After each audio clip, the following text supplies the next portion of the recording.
The exclusive home of the Utah Mammoth is on 97.5, the KSL Sports Zone. And this is Kerfoot, back for Stenlund, relayed back to Sergachev. This way, one-timer, they score!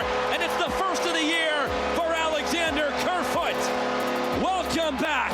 3-2 the score. Pearson feeds the middle, right in front, they score!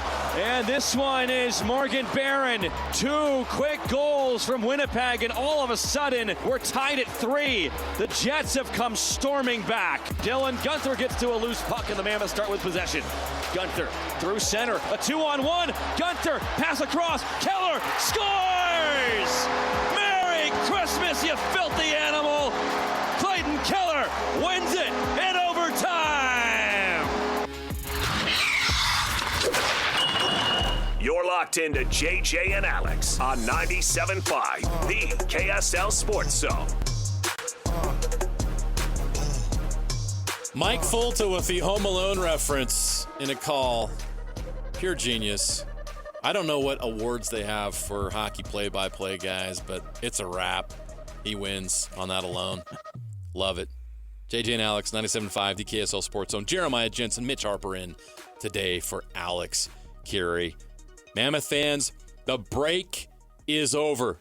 The team is back on the ice tonight. The Utah Mammoth hosting the Nashville Predators. That is the cut as we welcome Cole Bagley, Utah Mammoth insider, into the studio live here on JJ and Alex. It's time to talk hockey with the Utah Mammoth and NHL insider on KSLSports.com. Cole Bagley on 97.5, the KSL Sports Zone. The Cut's brought to you by Trajan Wealth. Give them a call today, your local financial fiduciary, 801-899-7600, or visit their website at TrajanWealth.com. Cole walks in here all refreshed, recharged, big smile on his face, ready to go. How was the holiday break? Oh, it was good. I appreciate that hockey players want to spend the holidays with their families, and they get it. So we'll take the break, and then we'll do it a couple more weeks here, and then an even longer break for the Olympics. So, yeah, it was good. I think it was really good for everybody. The players seemed to be refreshed as well at practice today. Well, especially this year, Cole, because of the Olympic break. And you, correct me if I'm wrong, the schedule had to be compressed a little bit. Oh, like intensely. Okay, condensed. so intensely, not even a little bit. Yeah. What kind of toll is that taken on the team? Yeah, Coach Torney talked about it today. He's like, it feels like we played a month ago because we were playing every other day. I mean, I think I want to say over like the 30 days or 38 days leading up to Christmas, they played like 22 times. Wow. You know, like it literally was every other day and then some back-to-backs. And, you know, it's taking its toll not only on the Mammoth, but league-wide. I mean, point production is down. Teams are scoring, you know, more goals because goaltenders are giving up, you know, a lot more. Save percentage is down. Goals against is up. So, you know, it's tough, and I think it's tough for everybody. What aspects of this team, Cole, or individual players do you think could benefit from this break coming out of this, and how you see that performing on the ice tonight? Yeah, I think, you know, if you look maybe up towards the top of the roster, guys like Clayton Keller and Nick Schmaltz, Mikhail Sergachev, you know, most of those guys are down in terms of production year over year. Not like super significantly, but enough that you kind of look at it and go, well, maybe the schedule is a little rough on them. I think, you know, that break will do those guys a lot of good. They can come out with a lot of energy, and a couple of those guys are definitely kind of back half type players anyways. We saw that with Keller a year ago, where he, you know, finished the season with a career high 90 points. I believe, you know, probably 50-60% of that came after, you know, Christmas. So, you know, for me, I think this is when guys kind of start to turn it up, and we'll see, you know, kind of how that goes with such a long Olympic break. You know, Four Nations was not as long as the Olympics will be. So it's a unique season, to say the least, and I think that the standings certainly reflect that. You never want to hear about an injury, but I feel like an injury to a goaltender, especially your number one, makes you even more panic, because that's so important that you have that guy there all the time that's consistent and healthy. So when Karel Vejmelka goes down, I mean, it doesn't sound like it's super serious, but at the same time, he's going to miss some action. How serious is that, and what's the update on his status? Doesn't sound really like anything people should be overly concerned about. Okay. He went on injured reserve retroactive to the 23rd, so that their last game, which was 6 days ago. He'll be eligible to play in their next game on January 1st against the New York Islanders. I mean, we'll see what kind of happens over these next few days, but I think there's a good chance that he at least makes that road trip and we can see him back. So it's not something that I think is going to keep him sidelined for very long at all, which is good because, like you said, you lose your number one goaltender, especially with how much they've relied upon Vejmelka this season. I think of the 39 games they've played, he's played in about 28 of those. And so, he's putting up 70-75% of those games. He's between the pipes. So, it's nothing too serious. I know, you see the headline injured reserve. Right. He's been on that really for a week and he'll be eligible. And, he practiced today.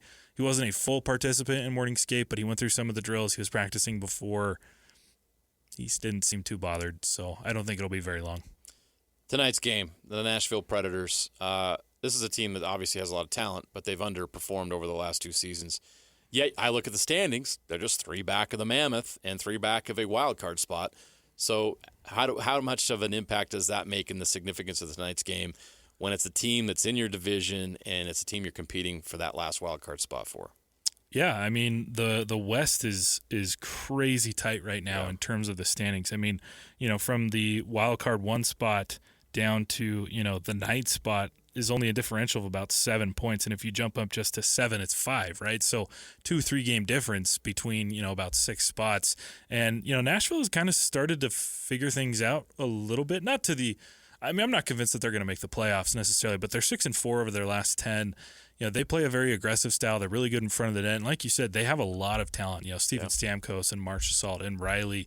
They have a good goaltender between the pipes and Saros. So yeah, it's this game means a lot. It's the first game back for Utah after the holiday break. It's a chance for them to, if they can get 2 points tonight, they can jump up ahead of San Jose Sharks back into that second wild card spot. And, for Nashville on the other side, it's to continue, that momentum, right? To go 7-3 over their last 10 and really start to pick up some momentum. Because, as much as that ship has kind of started to sail, they've kind of turned the wheel a little bit in Nashville, and there's just too much veteran talent to really call things. Yeah. And they can be dangerous at any point. That's a team, and it feels like the NHL as a whole has been this way most of the season. It depends on what night you catch a team. They can either put 7 on you or let you score 7. Yeah. And so you got to be prepared for anything from anybody at any given time. Looking at the Mammoth now, what was your feelings about where they were at after that Colorado Avalanche loss? That was a tough battle. That's one of the best games I've seen Utah play in a while. I don't know if you'd agree with that or not. I love the way they played. They just didn't get the result they were hoping for against the best team in the league. How do you feel their play was up to that point? Did you see that they were trending in the right direction, or do you still have some concerns about it? I mean, you look at their record right now, 18-18-3. It's very much a reflection of what they've done this year, which is up and down. It's if you're not counting the overtime losses, they're about 500, but it's been very inconsistent. Obviously they won those 7 games in a row, and then they lost like 8 of 10 during a specific stretch. And so, for me, if I was going to give this team a grade overall, I'd probably give them a C-, just with everything that the front office was talking about, and hey, we're going to make the playoffs. And to be honest, they have, they're at 39 points right now. I think they should be pushing 50. Just based on how good the roster is, the changes they made, the way that they played at the beginning of the year, they should at least be somewhere between 45 and 50. And so to be at 39 is definitely disappointing. However, I will say I have been impressed with the way that they've played, the way that they've responded since Cooley went down. They've won the vast majority of those games. They've found ways to put the puck in the back of the net. They've challenged teams. They're not getting blown out in any regard. And that game against Colorado may have been the most hopeful thing we've seen from this team in several months, because that's a Colorado team that only has 2 regulation losses through 37 games. That's ridiculous. That's absolutely flat out ridiculous. I don't even know if they've lost at home in regulation yet. They have not. So to push them to their limits when all of their stars were playing, when you're a man down, when you don't have Vamelka in net, when you don't have Logan Cooley on the ice, yeah, they couldn't score. I mean, maybe they did. I don't know if you saw that goal that well, that was inconclusive. I thought they scored, but I mean, I guess just always wear a dark-colored mitt if you're a goaltender. Smart guy. Yeah. But no, it was their response and their energy and the urgency that they played with was really good. If they can continue to play that way through the majority of the rest of the year, I think they're still going to make the playoffs. Yeah, I agree with you, though. They have not met the expectation, and the expectation changed during that 8-game streak. I'm sorry. We saw them at their best, and it was electric, and it was elite, and they haven't met that standard since, and I think fans want to see them get back to that because they know they can do it. Now, obviously, with Logan Cooley out, it's going to be tough to reach that anytime soon. They need him back. But in the meantime, I feel like Clayton Keller, the captain, has really stepped up. And we asked the question when Cooley went out, who's going to step up? Who's going to make up for this? And I don't know. It felt like he had been struggling a little bit this season, but ever since that happened, as a true leader would, he's really stepped up and he's been playing tremendous hockey. Would you agree with that? Yeah, I'd say that him and Dylan Guenther have been the 2 guys to really take it upon themselves to put this team on their back, to fill the void of Logan Cooley, especially offensively. Guenther with the number of game winners, the game-winning assists that he had to Keller, against Winnipeg. And then, Keller, I think we talked about this a little bit last week, but there's just been a difference in the way that Keller has played over the last 4 or 5 games. He's way more engaged in all 3 zones. Torney kind of described it as, he's playing angry, he's playing upset. And I think he is one of those, I feel like there's not very many athletes that play better when they're mad, but the ones that do are really the elite players. And I think he's one of those where you just do not want to make him upset.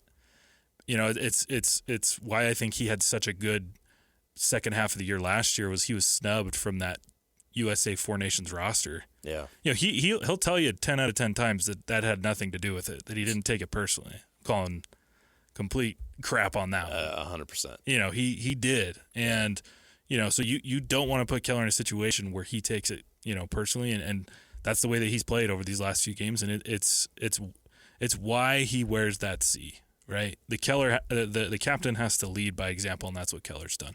Another thing that would help this team is to get some home games, but those have been few and far between. And here we are tonight. They play the Predators. And then they're back on the road again. They're headed out east to New York to play the Islanders, the Devils, the Rangers. Is there any point where this team's going to get some relief from that road-heavy schedule and start to be able to pile up some wins at home? Yeah, the second half of the schedule is way more is going to be a lot kinder to them than the first half. Yes, they do have it's a one-off tonight, and then they do 3 on the road. But then I think they have, 1, 2, 3, 4, 5, 6, 7 straight at home. Oh, that'll help. During the month of January, which is really helpful. Then you get almost the entire month off of February, but you're only playing at home for the 4 games in February. And then, March still is more home-heavy than away, and then, you finish out the season in April. So, when I've talked with people in the organization, it's been, look, we really just need to get to the second half of the year. We really just need to survive and keep our heads above water until we can get to January, because then the schedule softens up a little bit. We get that Olympic break. We can get Logan Cooley back. We can kind of look at the trade deadline and see what we need to do. And they're there. But now, you got to still perform, right? Like, now the goal is get to the Olympic break still in the playoff race. Right now, that's where they're at. But to get there, you probably need to make sure you're winning 50 to 60% of these games, again, to just keep your head above water. Right. So to your point, like, this stretch coming up at home is crucial for them if they want to make the playoffs. They've got to really make some hay during that homestand. Yeah, and it's a lot of winnable games. It's Ottawa, it's St. Louis, it's Columbus, it's Seattle. It's, Toronto's had a lot of struggles this year. Yeah, Dallas is going to be a tough one. I don't think they've beaten Dallas in their existence quite yet, maybe one time. And then, Philly has definitely been a really good Eastern Conference team this season. But, yeah, there's a lot of winnable games over the next 3-4 weeks, and they really need to make sure that they're coming out ahead, especially at home. If they can win, 4 or 5 of those 7 at home, it's going to put you in a really good spot with just a few games left until you go into the Olympic break. You can't lose at home to the Columbus Blue Jackets. You cannot. Is that the most irrelevant pro sports franchise in the country? Who was talking about that? Was it Bill Simmons? I don't know. It could have been. I think it was. But it was a great point because nobody wears their gear. No. I can't name a player on their team. I'm sure you can because it's your job. But, what have they done? Nothing. I'd have to agree. Even there's teams and franchises are known for being bad or being terrible. They just seem like they just exist. They're the most irrelevant, probably NHL franchise, and they're the most they're the strangest one in my opinion. I just don't feel like hockey fits Columbus really in any way, shape, or form. There's plenty of other cities that you could put hockey in that I think that but I don't know. I don't know what they're. There's tons of Canadian cities starving for pro hockey, and Columbus has a franchise. Right. So. I know that they've flirted with the idea of other cities in Texas getting a team and maybe Austin, Houston. Yeah, or going back to Atlanta. I don't know. It's a weird combination. I'd be interested to see what their attendance is like, because I feel like the 3 times I've watched a game that's involved Columbus, there's been people there. Outside of college football season, what else is there to do? That's true. I don't know. Nice city though. I've been there. Sorry, Columbus Blue Jackets fans. I've offended you today. I'm not. But I'm sorry. You're the most irrelevant franchise in pro sports in North America. It's just a fact. Cole, thanks so much. Appreciate it. Great info. Have fun tonight. Back on the grind. Nobody has better coverage of the Utah Mammoth than Cole Bagley on KSLSports.com. He's brought to you by Hercules First Federal Credit Union, growing stronger together. Cole, thanks. Have fun tonight.